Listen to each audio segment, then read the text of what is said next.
인문학이란 모든 학문의 뿌리이자 인간을 공부하는 학문이며 우리가 살아가면서 꼭 필요한 존재입니다.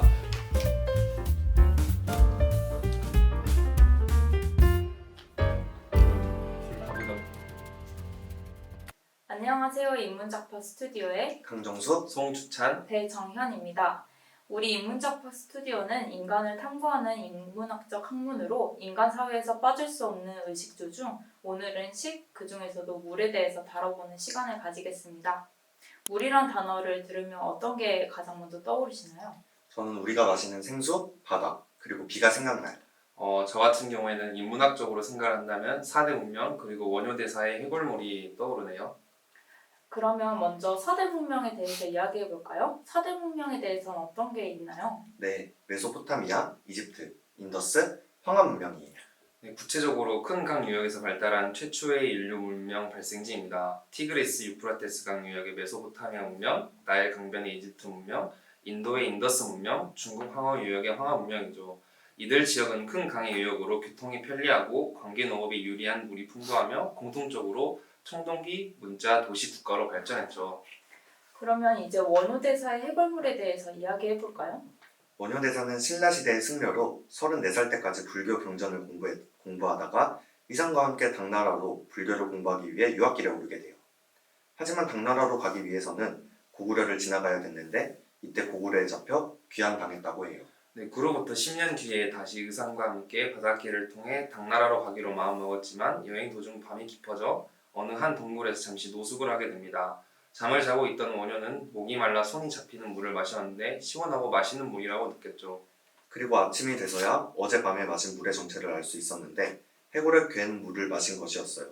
이에 원효는 진리는 밖에서 찾을 것이 아니라 자기 자신에게서 찾아야 한다 라는 것을 깨닫게 되어 당나라로 떠나는 유학길을 포기하고 다시 돌아오게 돼요. 맞습니다. 이처럼 물은 인간의 문명을 탄생시켰고 또 한 승려의 생각의 진화를 도와 불교의 대중화와 수많은 저술을 남겨 불교 사상의 발전에 크게 기여할 수 있게 되었던 것 같아요. 맞습니다. 물의 인문학은 물과 인간의 관계를 다루고 있습니다.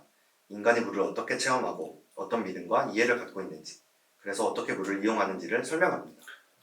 또 인간은 수많은 문화적 렌즈를 통해 물을 숭배하고 사랑하고 두려워했으며 물로 연결되고 물 때문에 싸움을 벌였습니다.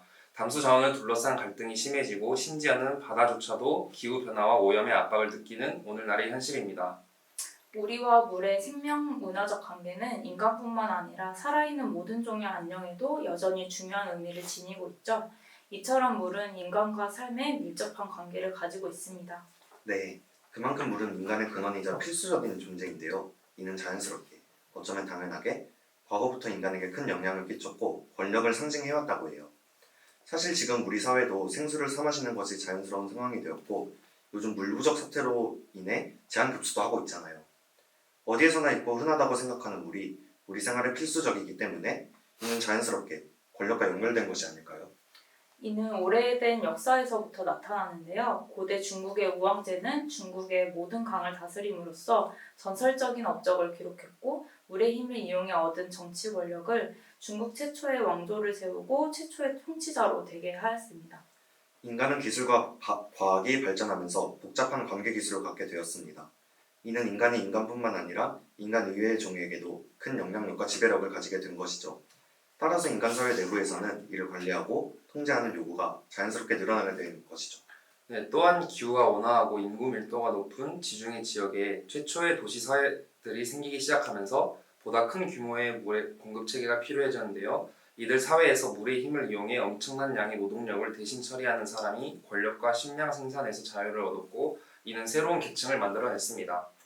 네, 이처럼 물은 생명을 만들어내고 유지시키는 우리에게 필수적인 물질입니다. 인간은 이를 다스리고 지배하고자 했습니다.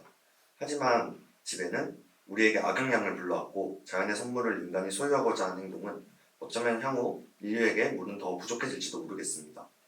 물은 돈과 경제가 아닌 인간에게 필수품으로 인지하고 우리가 나아가야 하지 않을까 싶어요. 이렇게 오늘 물과 인간에 대해서 이야기를 해봤는데요. 우리에게 필수적인 존재인 만큼 모든 부분과 연결이 되어 있는 것 같죠. 인간이 진화하고 기록해온 시간만큼 물도 항상 가치 있었듯이요. 앞으로는 우리 이 물을 더 긴 기록에 같이 써내려갈 수 있게 함께 노력이 필요한 것 같습니다. 이상으로 물과 인문학의 이야기를 마치겠습니다. 감사합니다.